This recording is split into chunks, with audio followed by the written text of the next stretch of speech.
Cocaine Bear is a 2023 thriller comedy movie about a bear that is high on, well, I think you can guess. Despite it being the second bear-related thriller movie that had released this year, it got a lot of attention for very obvious reasons. But is it bearably bad or is it very good? Leave your opinion in the comment section below. So the movie begins with a dude high on a mysterious white powder, and of course he jumps out of a plane.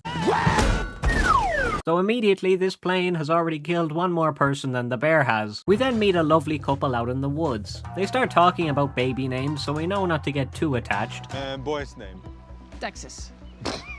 Oh yeah, these two are totally not living through the movie. And I guess I was right about that, because a minute later and the wife is gone. Finally, we meet a whole bunch of characters, including Sari and Dee Dee, who are a mother and daughter, Eddie, who has recently experienced the non-bear-related death of his wife, David, a drug dealer trying to find the cocaine that fell out of that plane from earlier, Bob, one of the police officers also looking for the cocaine, and Ranger Liz, who is a park ranger. It's not like you'll get to know much about any of them anyway, because Jason Bearhees over here gets very bloodthirsty very quickly. But the action begins when we first follow Dee Dee and Henry, two kids who are mitching from school to go see a waterfall. But instead of a waterfall, they find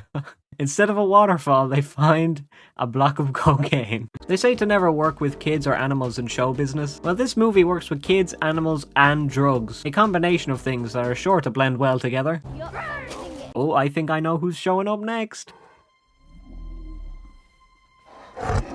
Hey, there she is, the star of the show, the good old sea bear. Dee Dee is taken by the bear and stashed away into a cave, and eventually all of our new friends end up at Cocaine Bear Forest. One by one, they all begin to realize it's not a very good tourist destination. Sari realizes her daughter is missing and finds Henry up in a tree. Then the bear goes on a small little rampage and attacks the ranger before she waddles away. Henry tells Sari where the bear took Dee Dee, and the two make their way to the cave.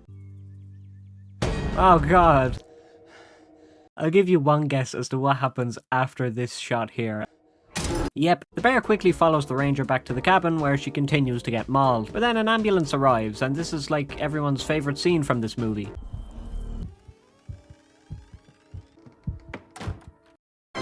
And with that, the cocaine bear is defeated. Well done, everybody. Roll the credits. Obviously, the bear knocks down the door and runs after the ambulance with the ranger and the two medics inside. The ranger falls off the ambulance while being tied to the emergency bed, which I can't show because it's horrifically gruesome. It made me squirm in my chair. I hated this scene. And then the two medics, die. After that action-packed scene, we get back to the drug dealers who arrive at a gazebo to find a duffel bag of, let's see, nose candy, I guess. I'm trying to not say the C word here. I don't think YouTube likes using the phrase of the real words of the drugs, so you know, I gotta stay careful on this website. The drug dealers have realized that Sheriff Bob has already found it, with him standing on top of the gazebo. They have a standoff before Sea Bear arrives again, and then the bear just sort of falls asleep. However, like a moth to a flame, she immediately wakes back up when getting even the slightest scent of the powder.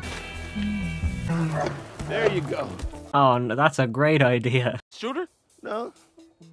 Let's see what kind of effect that has on him. What do you mean, what effect does it have? It's coke. It's good. The bear's going to go mental. Bob then gets shot, and no, before you say anything, it wasn't the bear that shot him. Although that would have been funnier. He was instead sniped by Sid, a drug lord who requested Eddie and David to go out into the forest in the first place. Bob dies to death on top of the gazebo, and Sid orders his gang of merry men to follow him towards the bear's secret hideout. And as we reach the climax of the movie, Sari and Henry meet the guy from the beginning of the movie. Remember the ginger dude whose wife got eaten in front of him? You remember that guy? That loser? Yeah, he's here. Anyway, he helps the two find the cave. The bear then kills him because the bear don't like a snitch. Sari does find Dee Dee along with two of the sea bear's cubs. Aw, the sea bear's a mother. Aww. She also gives her cubs cocaine too. Being a single mother is very hard. So to catch you up a little bit, Sid finds the gang, who all find the cave, who then find Sari, who found Dee Dee, and then the bear finds all of them. Like any rationally sane person, they all jump into a river to escape, except for Sid, who just starts kicking the cubs for no reason. He's in this movie for like, what, 20 minutes, and he's even worse than the bear is. It's at this point in the movie where they try getting you to root for the bear. Honestly, it worked, because this guy is an absolute douche. You left a dog in the car? You left left my son in St. Louis. Yeah, you tell him, Eddie. Sorry, I'm a big Eddie fan. He's my favorite character. Sid stays to get his duffel bag because he's looking to be the final victim in this movie. The bear murders him effortlessly thanks to the mighty power of the white stuff. And then they all lived happily ever after.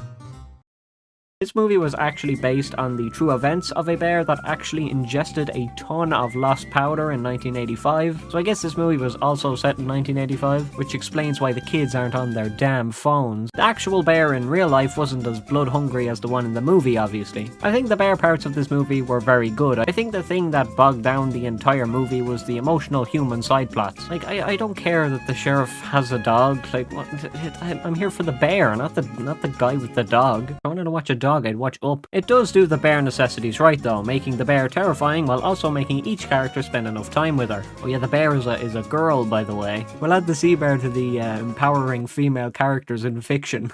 I think all of the actors did a good job. None of them were outstanding, but I do give kudos to the two medics. Scott Seiss and Ki-Hoon Kim just sort of show up, become the best part of the movie, and then leave. I would have honestly preferred if the movie was more bear related, like in the ambulance scene. It was really the best scene in the movie. I know I said it made me squirm in my chair, but I think that's what a movie called Cocaine Bear should probably do. This is actually why this video is a little shorter than usual. Some parts that the movie spends a good bit of time on are just not very important. At least relating to the bear. I get it's to introduce the characters, but like this is a thriller movie, so like those characters, we don't care. Let me tell you something. We don't care. Despite the movie's attractive premise and clever marketing, the movie itself doesn't have enough bear action in it. I guess you could say it's a little bare bones. Bear. But still, it's an entertaining movie that I remember watching. I think that counts for something. And hey, be like a bear and attack the like button like a bear attacks a kayak.